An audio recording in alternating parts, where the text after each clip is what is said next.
What happens when a frontline employee holds all the power? At 30,000 feet, the customer is always right, but at the boarding gate, the agent is king. For Amara Jenkins, flying in a hoodie and jeans, she was just another face in the crowd, another passenger to be processed. But for gate manager Karen Miller, Amara was a target. When a simple question turned into a power trip, one woman's career was on the line, and the other's passport was in pieces. But Karen made one mistake. She didn't just disrespect a passenger, she destroyed the property of her new boss. The air in John F. Kennedy International Airport's Terminal 4 was thick with a familiar, anxious perfume. Stale Cinnabon, industrial cleaner, and the faint, metallic tang of jet fuel. It was the smell of journeys, of hurried goodbyes and delayed hellos. And for Amara Jenkins, it was the smell of work. She adjusted the worn strap of her backpack, feeling the weight of her laptop, a device containing the audits and restructuring plans that would define the next 5 years of her life. To anyone who glanced at her, she was just another late-20s traveler trying to catch a red-eye. Faded jeans, a grey NYU hoodie, and a pair of well-worn sneakers. Her hair was pulled back into a simple, functional ponytail. She was anonymous. She was exactly what she needed to be. 3 days ago, in a sterile boardroom on the 50th floor of a Manhattan skyscraper, Amara Jenkins had been unanimously confirmed by the board of directors as the new chief executive officer of Transatlantic Air. At 32, she was a unicorn, a Wharton prodigy who had successfully turned around 2 other struggling tech and logistics firms. She was also, as the Wall Street Journal was preparing to announce, the youngest CEO in the airline's 60-year history and its first ever woman of color. The press release was timed to drop the moment she landed in London. Transatlantic Air was not just struggling, it was nosediving. It was a legacy carrier choked by union disputes, an aging fleet, and a corporate culture so toxic it had become a running joke on social media. Its tagline was, "We still get you there," a slogan that inspired absolutely zero confidence. Amara's predecessor, a 68-year-old lifer named Bill Hennessy, had believed in a top-down approach. He hadn't flown commercial, let alone coach, in over 2 decades. Amara was the opposite. She believed you couldn't fix an engine you'd never seen. So here she was, booked in coach, seat 24B, on Flight 101 to London Heathrow, the flagship route. She'd spent the last hour just observing. The charging stations at gate B23 were 50% broken, their plastic casings cracked. The digital display flickered, lagging 3 seconds behind every update. The gate agents, 2 of them, looked exhausted, their faces illuminated by the harsh blue light of their monitors. She'd already noted the app failure. She tried to upgrade her seat, not because she wanted to, but to test the system. The app crashed twice before finally offering her a middle seat in premium economy for an insulting $400. She'd tried to use a digital voucher, a "we're sorry" gesture from a previously cancelled test booking. The app didn't recognize the code. "This is ground zero," she mumbled to herself, typing a note into her phone. Friction. Friction everywhere. A loud, obnoxious ringtone blared from the seat next to her. A man in a shiny suit barked into his phone. "Look, just tell legal to bleed them dry. I don't care what it takes. I'm boarding now." He then snapped at a passing flight attendant. "When is pre-boarding? I'm platinum." Amara sighed. This was her customer base, the entitled and the ignored, crammed together in a poorly designed tin can. Her attention shifted to the podium. A third agent had appeared, a woman who moved with the heavy, deliberate authority of someone who had been there for a very long time. Her name tag, glinting under the fluorescent lights, read, Karen Miller, Station Manager. Karen had that specific, laminated look of a career bureaucratic. Her blonde hair was sprayed into a rigid helmet, and her lipstick was a shade of frosted pink that had been fashionable in 1995. She immediately began rearranging the velvet ropes, snapping at the younger agent, a man named David, for the placement of the boarding pass scanner. "David, I've told you 1,000 times. The scanner goes on the right," she said, her voice a low, grating frequency designed to carry over the terminal din. "We have procedures for a reason. Or is that too complicated for you?" "Sorry, Ms. Miller," David mumbled, his face flushing. Amara watched, her stomach tightening. This was it. This was the rot. It wasn't the broken app or the old planes. It was this casual, public humiliation, this culture of fear. "We will now begin boarding Transatlantic Flight 101 to London Heathrow," Karen announced, her voice magically transforming into a saccharine, pre-recorded melody. "We welcome our first-class and Platinum Elite members to board at this time." The man in the shiny suit pushed to the front. Amara settled in for the wait. Her group, Group 5, was last. She pulled out a book on aviation logistics and began to read, her mind already drafting the first memo. The company wasn't just losing money, it was losing its soul. The boarding process was a case study in chaos. Groups were called out of order. The first-class line got tangled with passengers needing assistance. Karen Miller stood at the center of it, a furious conductor orchestrating a bad symphony. She barked at passengers who fumbled with their phones and audibly sighed at a family struggling with a stroller. Amara watched her. Karen wasn't just stressed. She seemed to be enjoying the power. She was the troll at the bridge, and the toll was a piece of your dignity. Finally, Group 5 was called. Amara joined the last straggle of passengers. She walked up to the podium, where the young agent, David Chen, was scanning tickets. Karen Miller was looming over his shoulder, supervising. Amara handed David her passport and held out her phone with the digital boarding pass. David scanned it. Beep, beep, beep. A harsh red light flashed on his screen. David flinched. "What is it now, David?" Karen Miller snapped, pushing him aside to look at the monitor. "You're holding up the line." "Sorry, Mum," Amara said politely. "Is there a problem?" Karen didn't look at her. She stared at the screen. "It says, see agent. Your seat's been flagged." Her eyes, cold and assessing, flicked from the screen to Amara's face, then down to her hoodie, and back up. It was a half-second glance that conveyed a lifetime of judgment. "That's odd," Amara said, keeping her voice level. "I checked in online this morning." "Everyone checks in," Karen scoffed. She tapped at the keyboard with 2 fingers, her long acrylic nails clicking loudly. "It's probably a payment issue. Did the card clear?" The insinuation was obvious. Amara felt a hot flash of anger but pushed it down. "Yes, it cleared. The ticket was purchased 2 weeks ago." Karen took the passport from David's hand. She opened it. The document was crisp. Amara traveled constantly. This passport was only 6 months old, but it was already filled with stamps from Singapore, Frankfurt, and Dubai. Karen stared at the photo. In the photo, Amara was wearing a simple black blouse. Her hair was down. It was a professional, standard-issue passport photo. Karen looked from the photo to the woman in the hoodie. "This doesn't look like you," Karen said. It wasn't a question. It was an accusation. "It's me," Amara said, her patience thinning. "My hair is up today." Karen held the passport up, angling it under the harsh fluorescent light. She ran her thumb over the laminate, feeling the raised edge of the photo. "It looks new.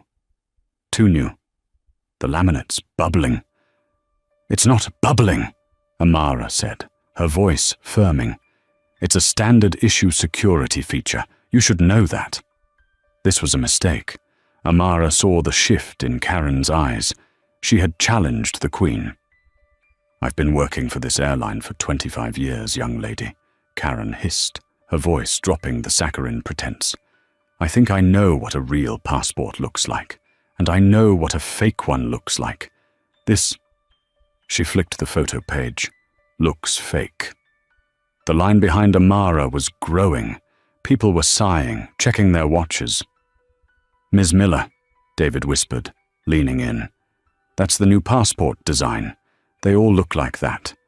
If you just type in the number." "Are you the station manager, David? Or am I?" Karen snapped. David shrank back. "I will not be told how to do my job by a kid who's been here for 6 months, and I certainly won't be schooled by a passenger who's trying to get onto an international flight with a bogus document." "It is not a bogus document," Amara said, her voice now cold and precise. "It is a legal document issued by the United States government. Scan the chip, or run the number. You will see it's valid. My name is Amara Jenkins." "I don't care what your name is," Karen said. "I'm looking at this photo, and I'm looking at you, and it's not adding up. People like you try this all the time." "People like me," Amara repeated. The words hung in the air, heavy and toxic. "People trying to get a free ride. People who think the rules don't apply to them." Karen's face was flushed with self-righteous anger. "You think you can just buy a cheap ticket, flash a fake ID and—" "What?" "Go to London. Not on my watch." Amara was stunned. It was so blatant, so utterly unprofessional, that her CEO brain momentarily shut down, and the 12-year-old girl who was once told she didn't belong at a science fair took over. She felt the blood rush to her face. "Mom?" "Karen," Amara said. "I assure you, that is my passport. I am a paying passenger, and you are now 5 minutes away from delaying this flight." "Oh, I'm delaying it," Karen laughed, a short, ugly bark. "No, you are.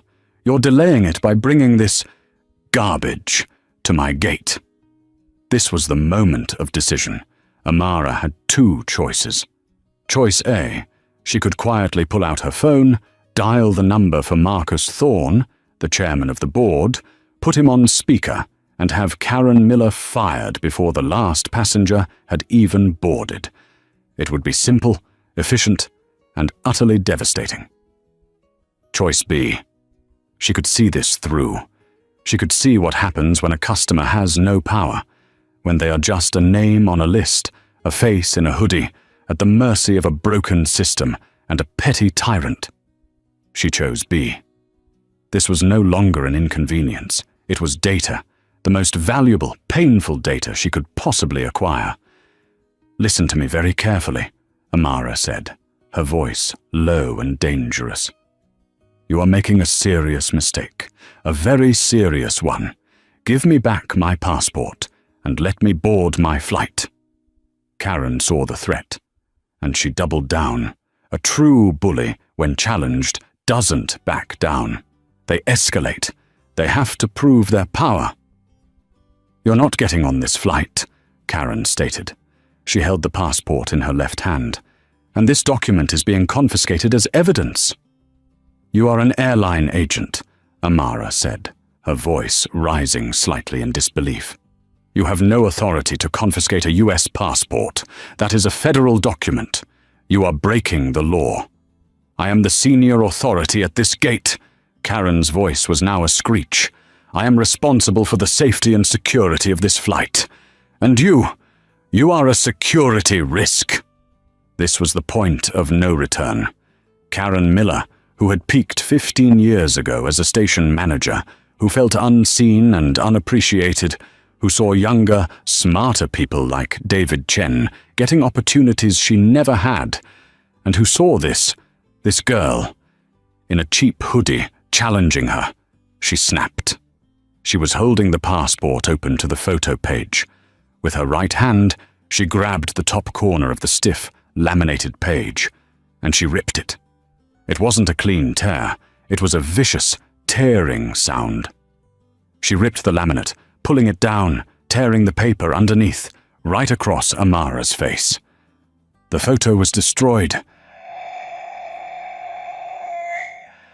The sound was louder than a gunshot in the suddenly silent terminal. David Chen gasped, his hands flying to his mouth. "Ms. Miller! No!" The businessman in the shiny suit, who was already on the jet bridge, stopped and looked back. The family with the stroller stared, wide-eyed.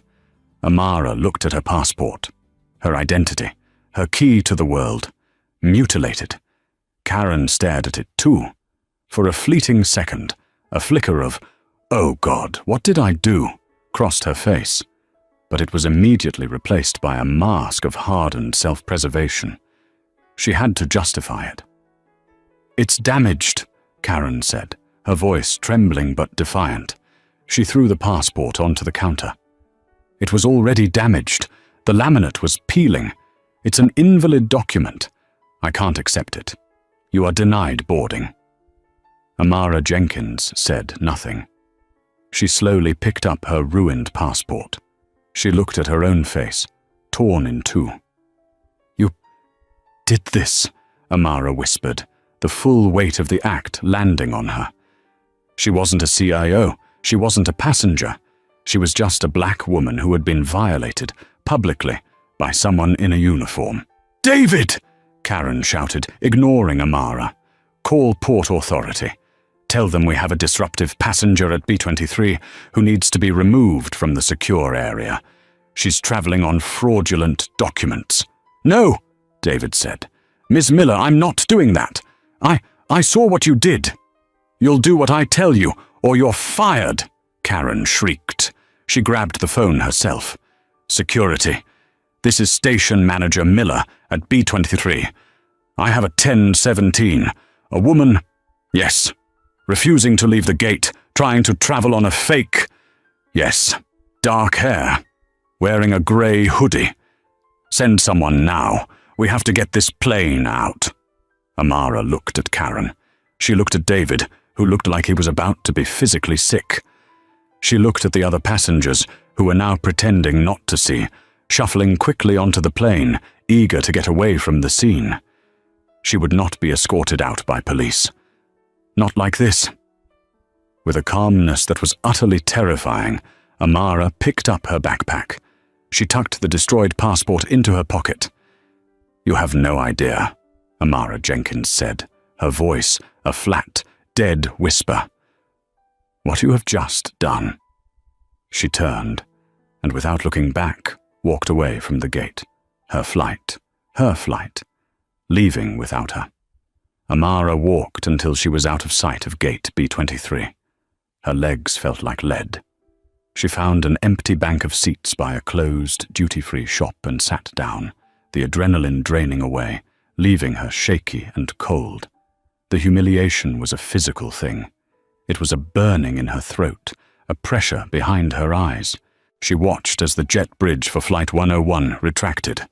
She heard the faint, powerful whine of the engines spinning up. The plane, her asset, began its slow, lumbering pushback from the gate.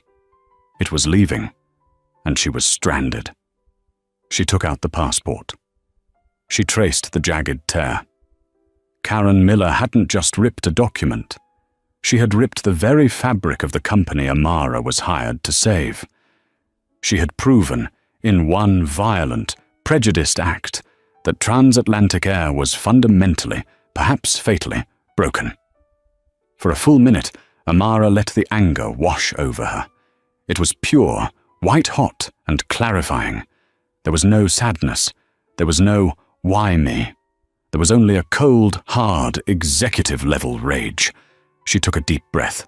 She pulled out her phone. She didn't call the police. She didn't call airport security. She bypassed all of them. She dialed her #1 speed dial. It rang once. "Amara, you should be in the air. Did the Wi-Fi connect already?" The voice was deep, cultured, and belonged to Marcus Thorne, the 72-year-old chairman of the board of Transatlantic Air. "Hello, Marcus," Amara said. Her voice was steady. "I'm not on the flight. I'm still at JFK." The silence on the other end was heavy. "What happened? Mechanical? A delay?" "No, Marcus. I was denied boarding." "You were... What? Did you miss the flight?" "No. I was denied boarding by the station manager at gate B23. A woman named Karen Miller." "Denied boarding? For what? On what grounds? Did she not recognize you?" "She did not know who I was, which was the point," Amara said. She stood up and began to walk toward the terminal exit. "She accused me of traveling on a fraudulent passport. She told me, and I'm quoting directly, that people like you try to get free rides. And then, Marcus, she destroyed my passport." Another, longer silence. This one was glacial. What? "She physically tore the photo page of my US passport. She ripped it in half." Amara could hear Marcus breathing. It was a sharp, angry inhalation. "Amara, I am... Words fail me. I will call the head of airport operations. I will call the Port Authority. I will have this woman arrested. I will have her employment terminated this instant." "No." The command was so sharp, so absolute, that it stopped the chairman of the board cold. "Amara? What do you mean?" "No. You will do nothing, Marcus. You will not call the airport. You will not call the Port Authority. And you will absolutely not fire her. Not tonight." "I don't understand," Marcus said, his voice laced with confusion and fury. "She assaulted you. She destroyed government property. She stranded our new CEO." "She stranded a customer, Marcus," Amara corrected him. "And in doing so, she gave me exactly what I needed. This isn't one bad apple. This is the culture. This is the disease. This woman felt untouchable. She felt empowered to humiliate and destroy the property of a customer in full view of 20 other passengers and 2 other employees, because she knew she could." Amara was at the customs hall now, a place she was supposed to be in London. She went to the airline service desk. The line was 30 people deep. She ignored it and went to the TWA hotel, right across from the terminal. "What are you going to do?" Marcus asked. "I'm checking into the hotel. I'm going to get some sleep, and then I'm going to fix this. But you don't fix a rot like this by firing one person over the phone. You fix it with a scalpel, publicly." "What do you need from me?" Marcus asked. He knew that tone. It was the turnaround voice that had made her a legend. "I need you to book the large conference room at our JFK corporate offices. 9 a.m. tomorrow. Get an email out tonight. Mandatory. All hands meeting for all JFK operations management. That includes VPs, HR, station managers, scheduling supervisors, everyone. Tell them the chairman of the board is flying in for an emergency audit. I want her, Karen Miller. I want her in that room." "She'll be there," Marcus said, his voice grim. "Good. And Marcus, send a car for me at 8:30 and book me a new flight for tomorrow afternoon, from first class this time." "Done. Amara, I am profoundly sorry." "Don't be sorry, Marcus," Amara said, as she walked into the stunning, retro-modern lobby of the hotel. "Be ready. The surgery begins tomorrow." Amara checked into her room at the TWA hotel. The irony was not lost on her. She was staying in a monument to a golden age of aviation, a time when air travel was synonymous with glamour and respect, all while her own airline was crumbling from a lack of basic human decency just across the way. She did not sleep.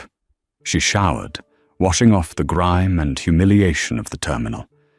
She ordered room service, a club sandwich and a pot of black coffee, and opened her laptop. The CEO was clocking in. For the next 6 hours she worked. The anger from the gate had cooled and hardened into a diamond-sharp strategic focus. First, she pulled the entire HR file for Karen Miller. It was exactly what she expected. 25 years of service. She had started as a flight attendant in the 90s, moved to ground staff, and had been station manager at JFK for the last 12 years. Her performance reviews were a sea of mediocrity, meets expectations. But Amara dug deeper. She went into the raw customer feedback logs, the ones HR managers were supposed to summarize. The pattern was undeniable. Complaint, March 2023. Agent K. Miller was dismissive and rude to my elderly father. Complaint, July 2023. Station manager at JFK mocked my accent. I am from Spain. Complaint, December 2023. Refused to allow my family to pre-board, was yelling, made my son cry. Complaint, February 2024. Manager, Miller, seemed to be targeting redacted passengers of color, was letting white passengers on with overweight bags, but charged me $100. Over and over, dozens of them. Each one was resolved with the same cut-and-paste reply. We have reviewed the incident with our staff and reinforced our policies. We apologize for any inconvenience. Karen Miller had never been formally disciplined. Not once. She was protected. Her direct supervisor, the VP of JFK Operations, Robert Paxton, had signed off on every single resolution. He, Amara noted, was on the mandatory invite list for the 9 a.m. meeting. You don't just have a bad apple, Robert, Amara whispered to the screen. You have a poisoned orchard. Next, she pulled the file for David Chen. 6 months with the company. A recent business graduate from Stony Brook. No complaints. In fact, he had 2 commendations in his file from passengers, both praising his calmness and kindness. Amara stared at his file. He was the counteragent. He was the one who knew the policy. He was the one who tried to stop her. And he was the one who was summarily crushed by the toxic seniority. He was the exact kind of employee Transatlantic needed, and the exact kind of employee Karen Miller was driving away. Amara began to type. She wasn't just drafting a termination notice. She was drafting a new corporate policy, a new training module, a new reporting structure. She created a new confidential whistleblower channel, reporting directly to the CEO's office, bypassing local HR. She titled it the David Chen Initiative. At 4:00 a.m., she emailed her new policy drafts to the company's general counsel with the subject line, effective immediately, review and implement by EOD. At 5:00 a.m., she called the U.S. Passport Agency's 24-hour emergency line for lost or stolen passports. She explained in calm, precise terms that her passport had been willfully destroyed by an airline employee. The agent on the other end was, for the first time in Amara's experience, utterly speechless. They scheduled her an emergency appointment at the New York office for that afternoon. At 7 a.m., she laid out her clothes. The hoodie and jeans went into the trash. Out of her suitcase came a razor-sharp, custom-tailored suit in deep navy blue, a crisp white silk blouse, and a pair of black 3-inch Louboutin heels. She was no longer the anonymous passenger. She was the executioner. At 8:30 a.m., her car arrived. As she crossed the lobby, she finally looked at her phone's news alerts.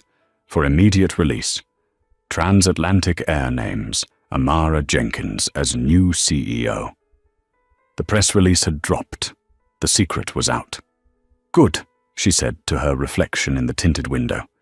They'll all know who I am.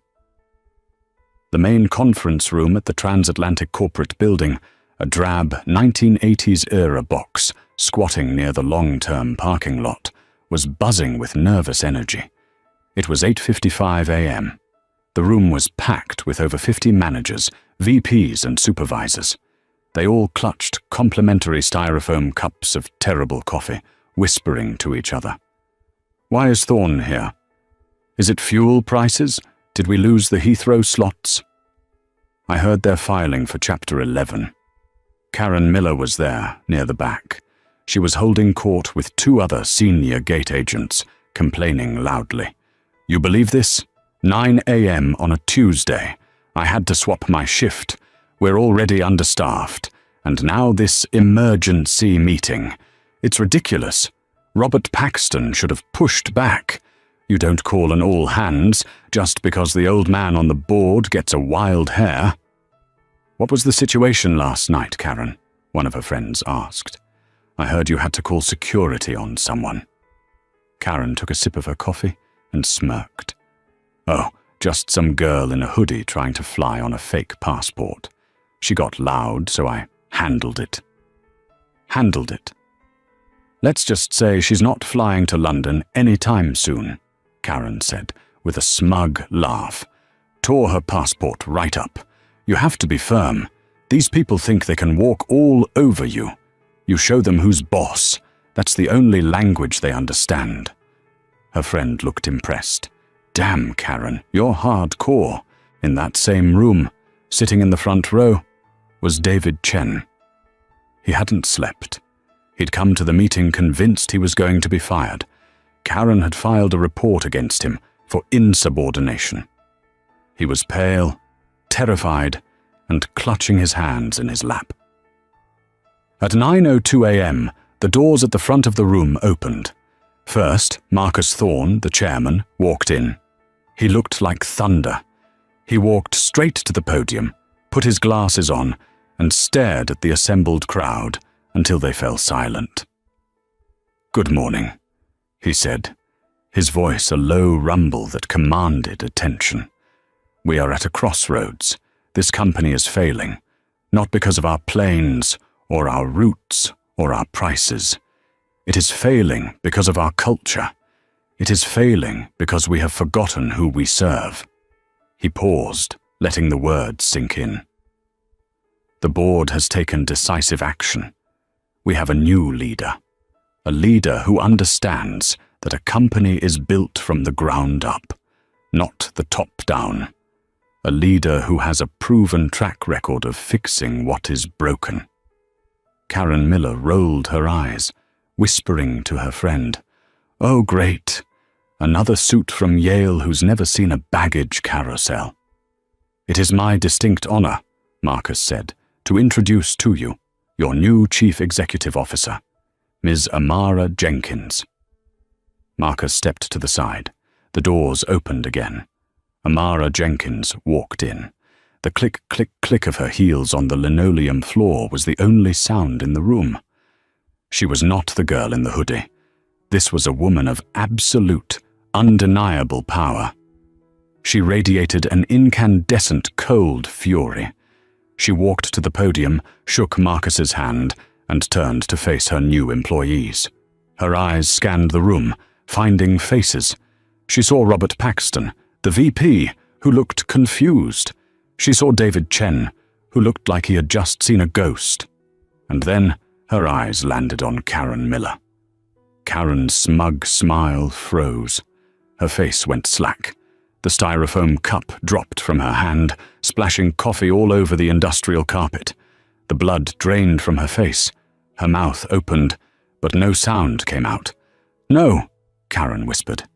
It can't. No. Amara's eyes locked onto hers, and she held her gaze for 5 long, brutal seconds. Good morning, Amara Jenkins said, her voice crisp and clear, amplified by the microphone. I am Amara Jenkins, and I am your new CEO.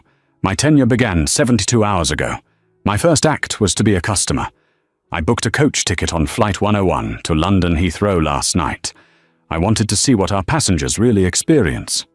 She let that hang in the air. And what I experienced, she continued, was a masterclass in failure. I experienced a broken app, a chaotic boarding process, and a culture of abuse, personified by one of our own managers. She finally broke her gaze from Karen and looked at the crowd. Last night, at Gate B23, a paying passenger was accused of fraud. She was publicly humiliated. She was told she was not our kind of customer. And when she protested, the station manager took her United States passport. Amara reached into her suit jacket pocket. She pulled out the destroyed passport. And she did this. She placed the ripped document on the overhead projector. The image flashed onto the large screen at the front of the room. Her own face, torn in two. A collective, horrified gasp sucked the air out of the room. "This," Amara said, "is transatlantic air. This is the service we provide. This is the authority we give our managers. The authority to destroy a person's identity, to strand them, to violate federal law." She turned her eyes back to Karen Miller. "Ms. Karen Miller, would you please come to the front?" It was not a meeting. It was a tribunal. Karen Miller, standing in the back, felt her blood turn to ice water. The styrofoam cup, now a soggy, useless thing, was crushed in her hand, coffee dripping onto her uniform skirt. She was staring at a ghost in a $5,000 navy blue suit, a ghost who was now her boss. "No," she whispered, a sound so faint only her equally horrified friend could hear it. That's not... It's impossible." Amara Jenkins's eyes, cold and precise, scanned the room. She looked over the VPs in the front row, the HR managers clutching their notepads, and the dozens of supervisors, all frozen in a state of collective shock. She saw David Chen, his face as white as a boarding pass, looking like he was about to faint. And then her gaze moved to the back of the room. It locked onto Karen Miller. There was no flicker of recognition, no aha moment. Just a cold, steady, predatory focus. Amara knew exactly where she was. "Ms. Karen Miller," Amara said. Her voice, amplified by the microphone, was not loud, but it was so charged with authority that it hit the back wall like a shockwave. "Would you please come to the front?" The room performed a silent, terrified ballet. Every head turned. 50 managers, VPs and supervisors, all of them, turned to stare at the station manager in the back, who was now visibly trembling. The friend who had been laughing with her seconds before took a sharp, instinctive step away, as if Karen were suddenly radioactive. "Now, Ms. Miller," Amara commanded, her voice slicing through the silence. "Don't make me wait." Karen's body lurched forward. It was an involuntary, puppet-like movement. She began the walk. It was the longest walk of her life. The room was only 60 feet long, but it felt like a mile. The click, click, click of Amara's heels on the podium platform had been a sound of power.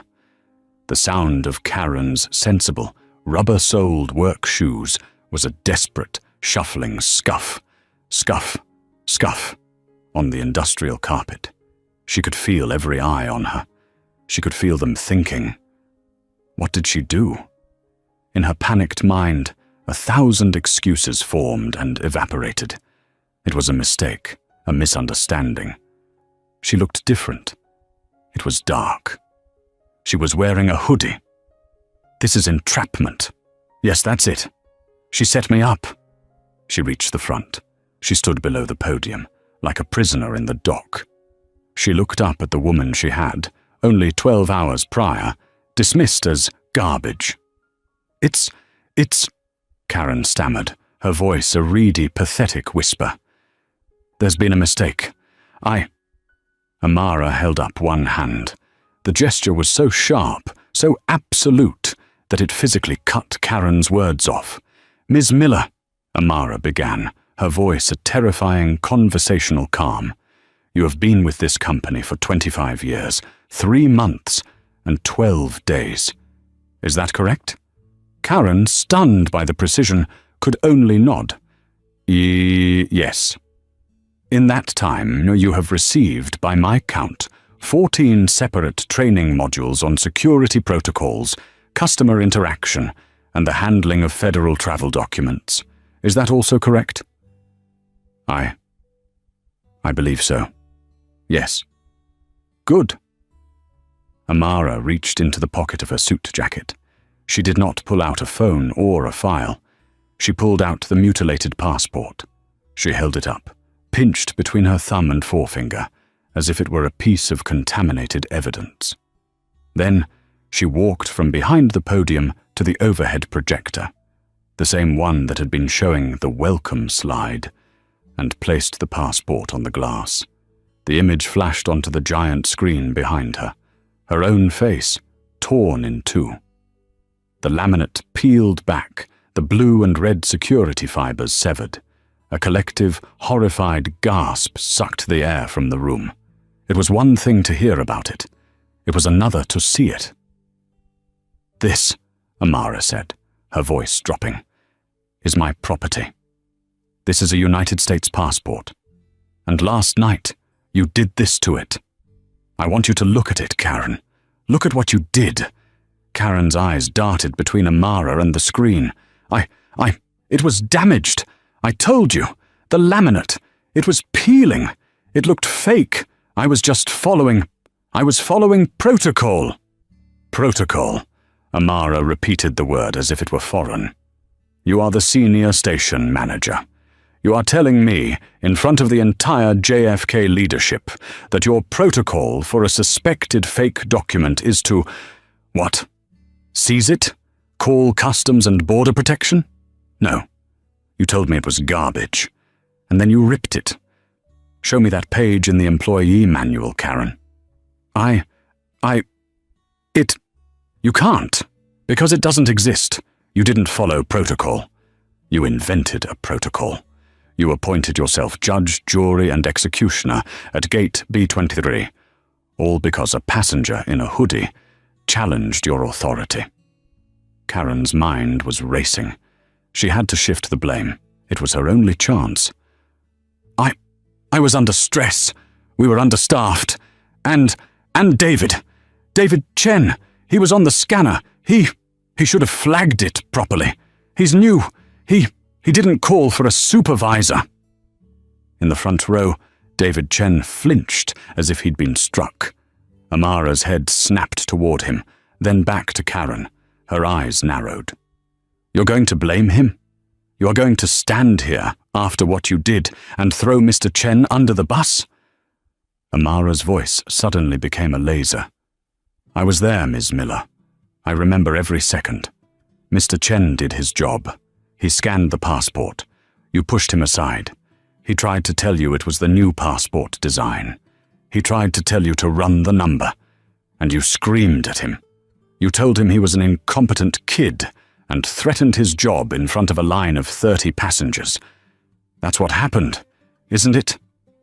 Karen was cornered. The lie had failed.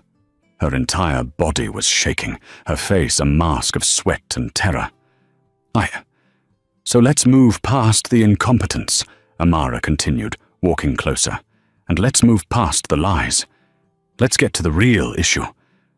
Why did you do it, Karen?" Amara's voice was now dangerously soft. "You looked at me. You looked at my passport.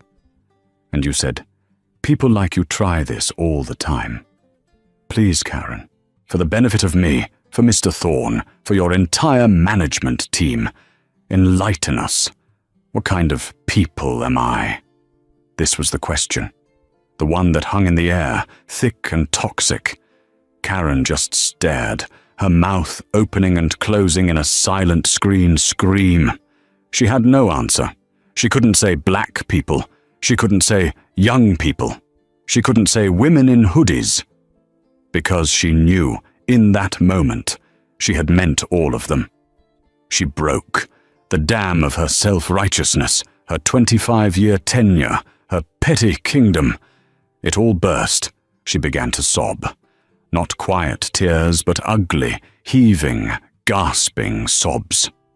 No, please," she wailed, clasping her hands together. "Please, Miss Jenkins, I didn't know it was you." She looked at Marcus Thorne, her eyes pleading.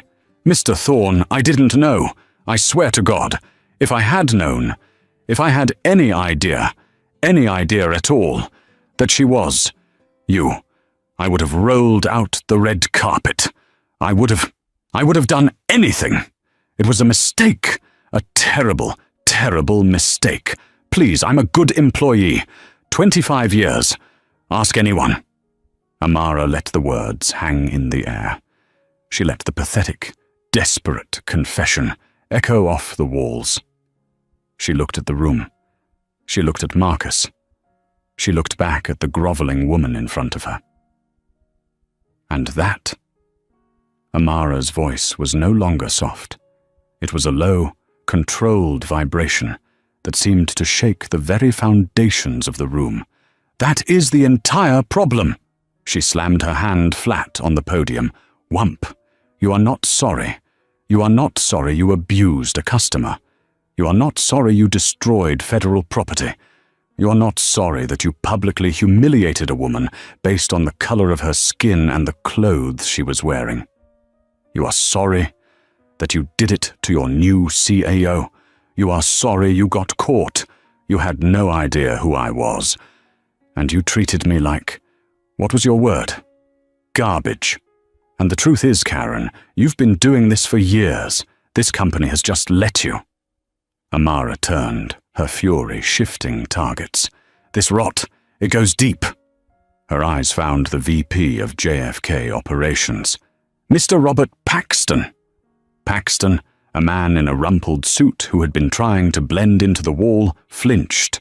"Mr. Paxton, you are Ms. Miller's direct supervisor. Your desk is where complaints go to die. I spent my night reading your handiwork." Amara picked up a thick folder from the podium.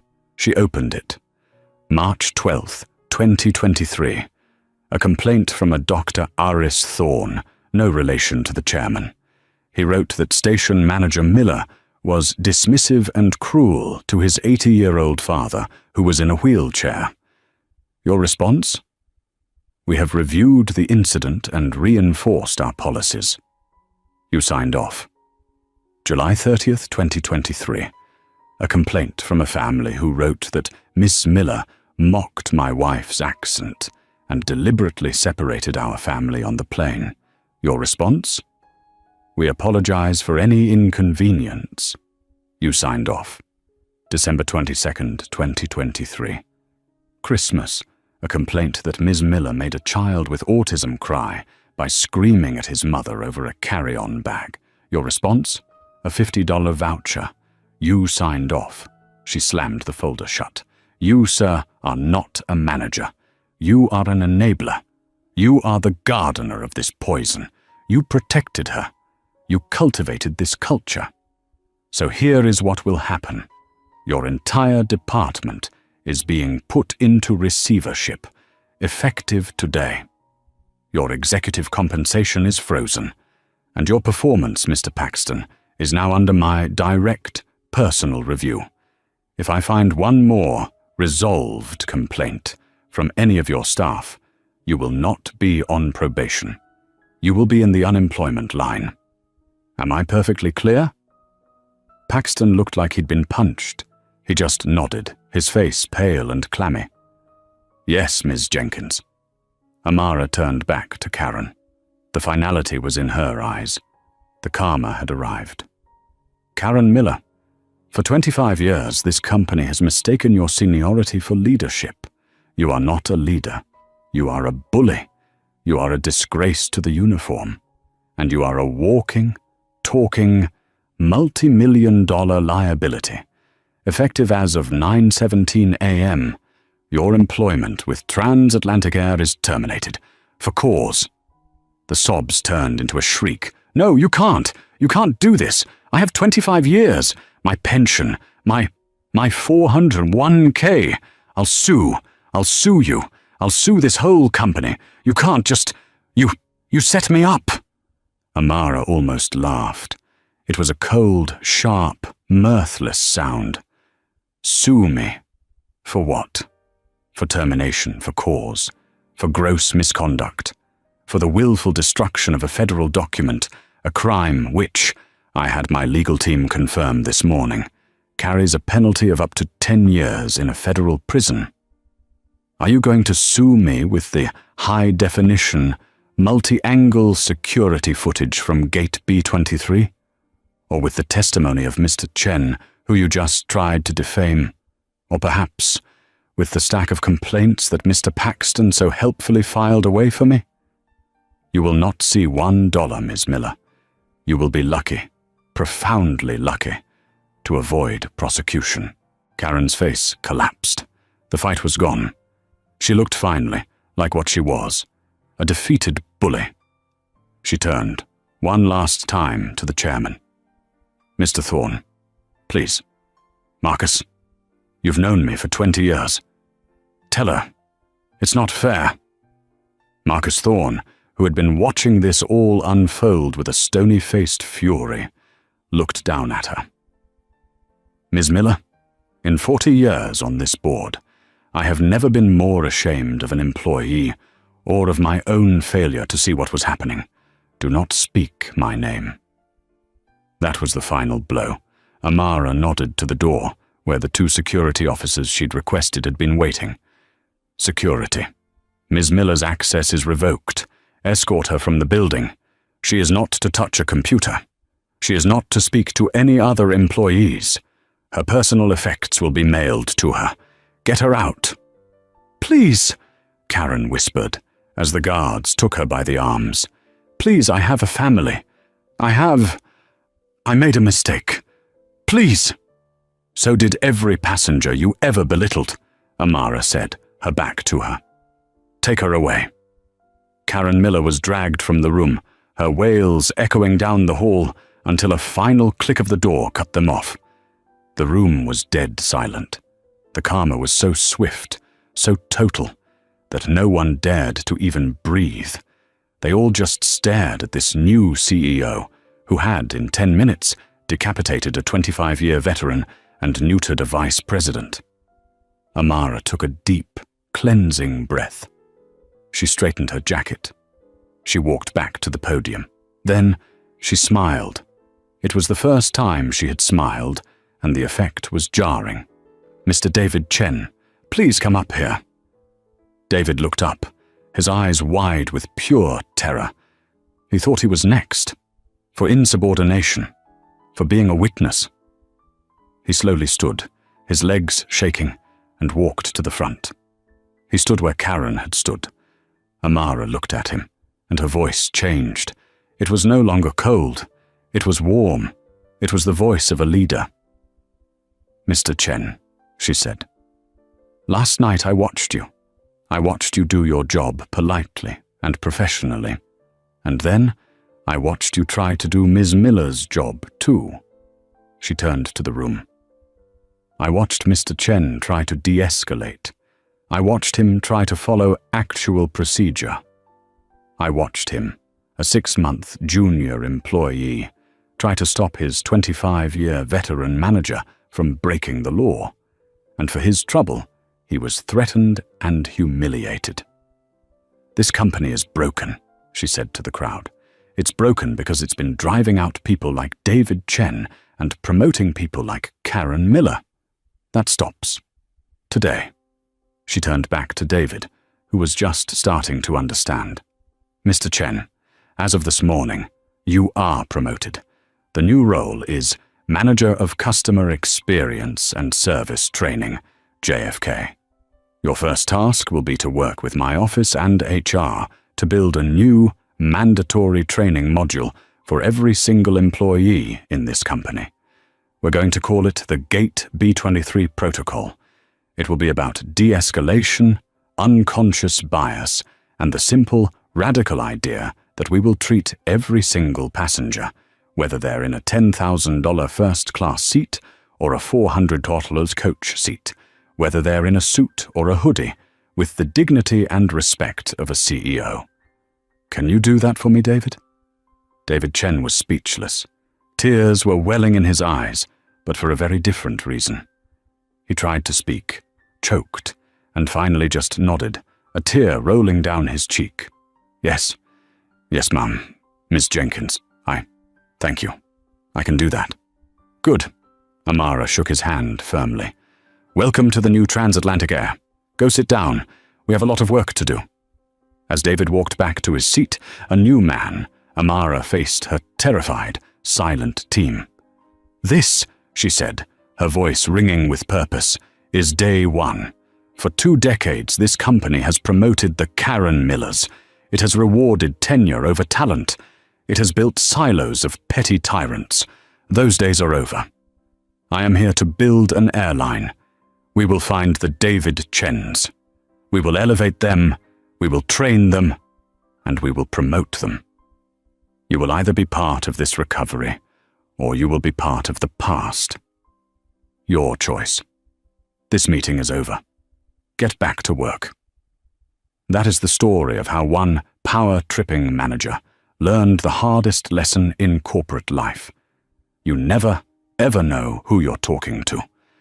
Karen Miller's 25-year career ended in 25 seconds, not just because she was a bully, but because the person she chose to bully was the one person who could finally hold her accountable. Amara Jenkins didn't just fire a bad employee, she signaled a change in the entire company culture, promoting the very person who showed a little bit of kindness. This is a true life lesson in karma. Sometimes the person you step on is the one holding the ladder. What do you think? Was this karma justified, or was the firing too harsh?